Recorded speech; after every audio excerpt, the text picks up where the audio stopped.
to the Kopite podcast with your hosts Mick Moran and Jay Pearson.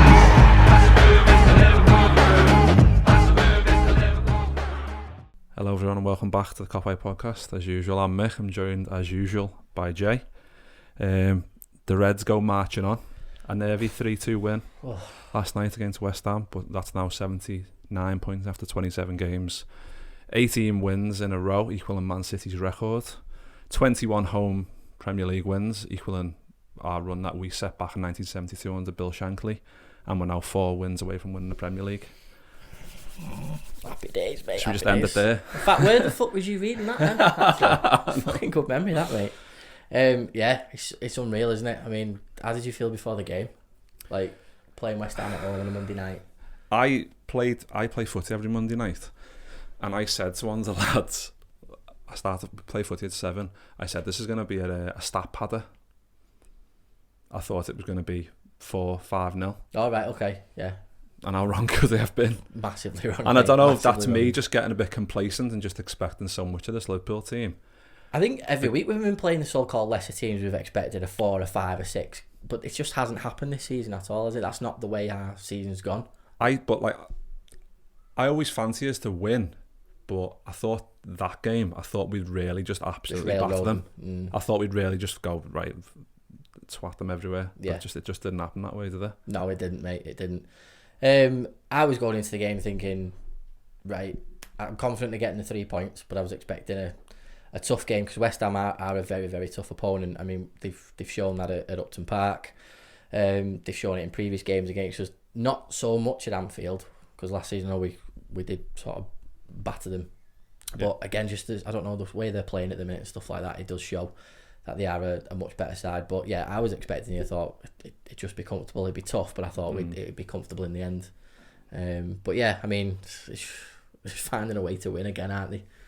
It's what champions do, and that's how they win games. And to go behind, I mean, we'll come to that in a minute, but it just shows the character of the squad at the minute and this team that's just finding a way to win. Yeah. Well, we got off to a good start. Gini Wijnaldum. Yep. A boss little header. The ball by Trent was obviously, that's his 12th assist this season. I think he's 4 behind De Bruyne. Yeah. I think De Bruyne's a fucking midfielder and probably one of the best in the world. And that puts Trent on 25 assists Premier League in his Premier League career. He's like the god of right backs, isn't he? He really is. But he's level with Stig Bjornaby. Stig Bjornaby, man. And he had what a left foot he has. Fucking wicked left foot. And if you think Stig had like twice amount of their games, and this kid's only 21, his ceiling is just he can be absolutely amazing. And I know he's amazing now, but he can be absolutely top class in the future. He can arguably be the greatest player that can wear the Liverpool shirt. That's saying something. Yeah, it really is. Well, you think he's got 10, 11, 12 years. It's a fucking huge amount of time he's got to stake his name. That's it. I mean, he's already a legend in all our eyes, isn't he? And arguably go down as our best ever right back. But I wouldn't argue with that at the minute. No, but we'll talk about our right backs on the squad number show that we'll do next week. Yeah, tune in for that, by the way. Number 2s. Yeah, number 2. Yeah. Yeah, we looked in the lineup beforehand, and obviously you've got the usual back 5, and then obviously the front 3, and we had Keita, Fabinho, and Wijnaldum in. So obviously Keita was in for Hendo. I think it was a massive opportunity for Keita last night. What did you make of it? Do you think he grasped it with both hands, or no? No, neither. I don't mean to sound harsh on him or anything like that, but we are getting towards the end of the season now where you'd think this is the time where you should be showing. He's had plenty of opportunities over the past 12 months to really stake a claim, and I don't know what it is, and I'm not going to criticise him too much because I like him as a player. I think when he does play well, he's good on the ball, he gets from box to box, he's a nice little nibbly little tackler, nibbling at your heels. But I didn't think he grasped it with both hands. I thought we were much better when the Ox came on, and replaced him, and we just sort of have that bit of oomph in midfield where it was like a bit of drive and a bit of get go, the thing that Jordan Henderson gives us. Yeah. So sod off the people who don't like Henderson. I love the way the camera pans to him as well at one point, and he's just like sat there with his hat on, just going, "Oh, fucking hell." Just absolutely fuming. Yeah. And if that game didn't show you anything, then it proved that we missed Jordan Henderson when he's not there. Yeah, definitely. It's just Yeah, it was a shame for Keita, it really was. But I mean, he has had, like, to be fair to him, he's had a lot of injuries that have set him back. And when you look at, like, I was looking the other day on YouTube, probably the worst into YouTube compilations, but like the bits that when he was at his old club, them driving runs, you don't really. I don't know if the Premier League's. I don't know. He was just like the runs he was doing for his old team, like dazzling runs, going past people, scoring from long range. He doesn't really. He drives from deep with the ball, but he's more gets to a certain place and then he stops and then plays it on. Obviously, when you've got Mane and Salah and Firmino, I suppose takes the shine off, it's a bit more limited in terms of where he can run to, because all them forward spaces taken by them. But we need to see more of that, especially next year. I think next year's make or break for him, really. Yeah, I agree. Like I said, all these injuries haven't been great, and they take the toll on anybody, especially when you kept getting himself back up to a position where, right, this is Keita's time now, and then he'd get another injury. Yeah. Then he'd be building his way back up again, then it back again. So it's just been vicious circle at the moment. So definitely next season, hopefully we see the best of him, because I think there's a lot of people writing him off already.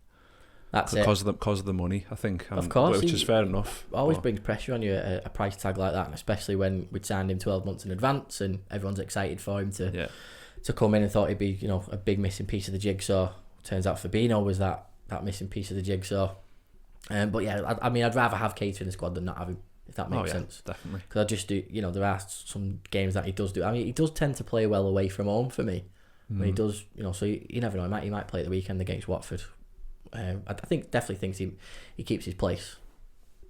Yeah, I can't see any change. Can't see any change for Watford anyway. We'll come into that anyway. Maybe the Ox in for him, but I don't know. He does need a run of games, like you say. If he came off for the Ox, he's obviously not injured, so he needs to obviously build his game time up. So, but going back to Wijnaldum's goal again, great header. And you think, right, we're settling now, great, we can get into these now. Yeah. We've got a goal in the first 10 minutes, that's always part of the game plan.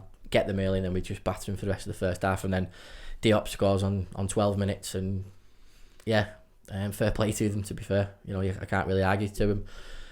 Bit poor at the back, if I'm honest, for the marking and the lack of closing down. And I'm not sort of liking the whole Alisson should have got it type thing. He could have been a bit stronger, I suppose, but when the way the ball came in from Diop, it was sort of behind and he's sort of taken away. Now I don't know if Antonio is putting him off a little bit because he's sort of squaring up to it. It's I don't know, messing with his peripherals or whatever. But yeah, listen, it goes in and it goes in.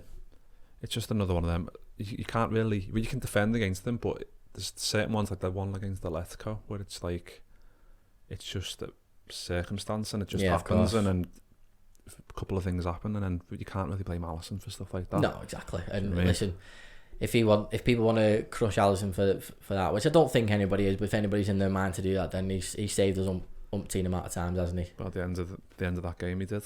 Yeah, exactly. So. Yeah. So we go in at the break 1-1.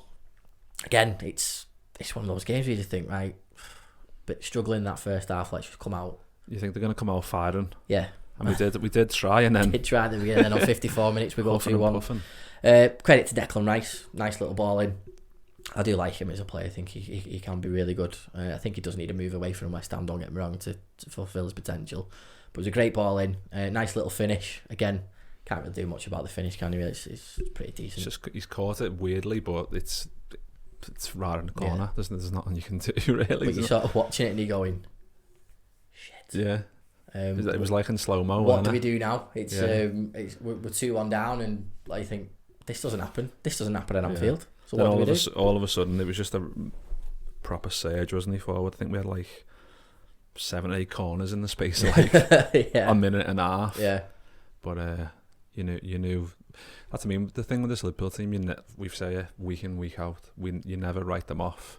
No, I wasn't sat there going, right, we're not going to win now. I wasn't sat there. I was sat there thinking, yeah, actually, we could be all right here. Yeah, it's just the getting the next goal, isn't it? Yeah. Especially they were quite dangerous on the counter, so I was thinking if we're pressing forward here, we need to make sure they don't fucking get in. Yeah. And score a third, because fuck me, that could ball game.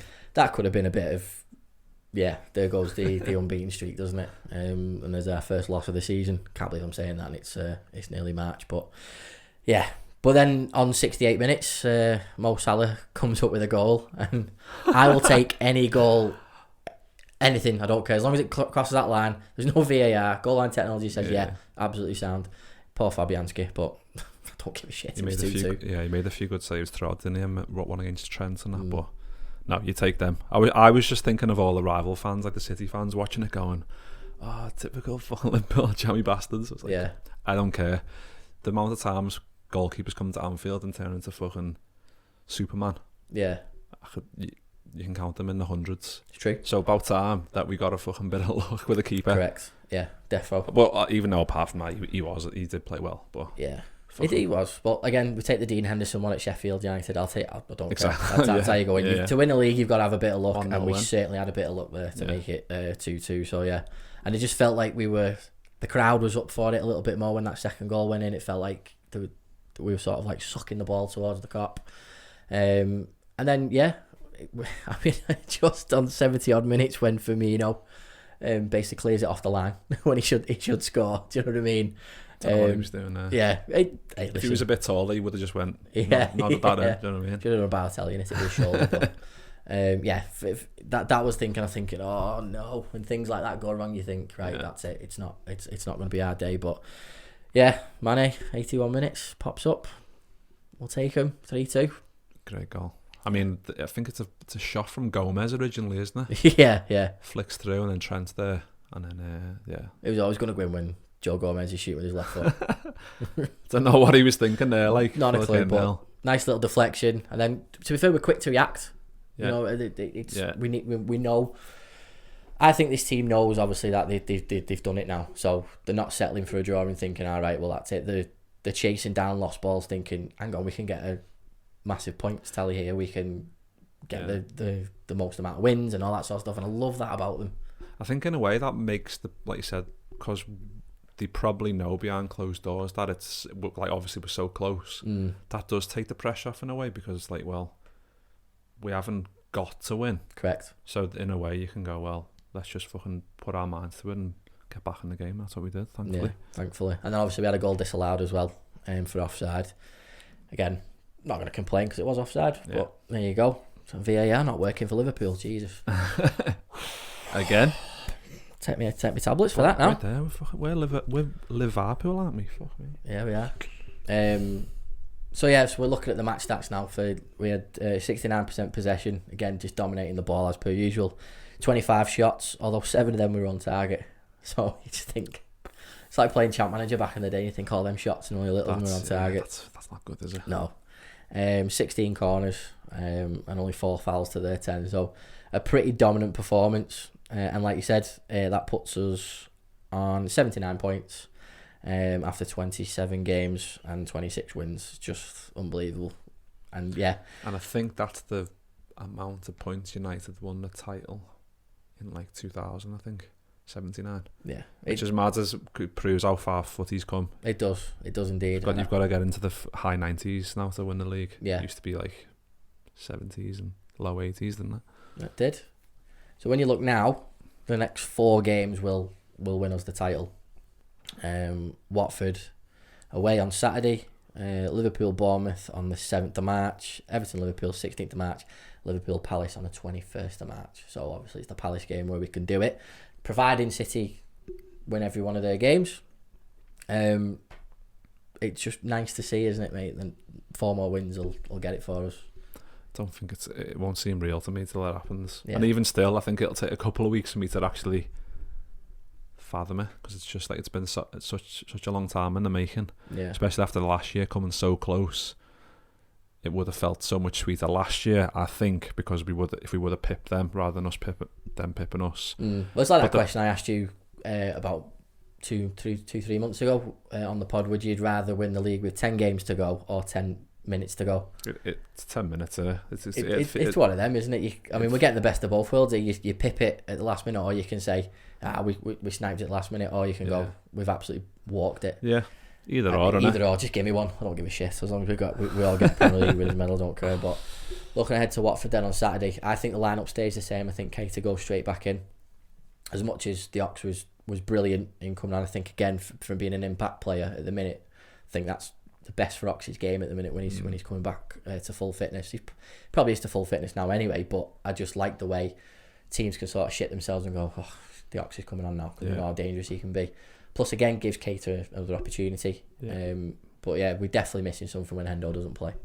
Yeah, I think the original prognosis was 3 weeks, I think. So I don't know if he's going to be back for Atletico. It's 11th of March. Hopefully he will be. Fingers crossed. But yeah, it is a good job that the pressure's off in terms of we can just go play our game, try and get these wins and get us over the line. Yeah. Because if we did need to win these, or really needs to win them, then we would miss Hendo in there, definitely. Yeah, 100%, mate. But yeah, I'm definitely thinking. I mean, it's going to be tough against Watford. Again, last year it was pretty tough. Came away with a narrow victory in the end because Watford played really, really well. That Trent free kick was incredible, wasn't it? Oh yeah, what a goal! So yeah, so we got that on Saturday. Again, I just think we'll pick up the 3 points. I've not got any issues about that.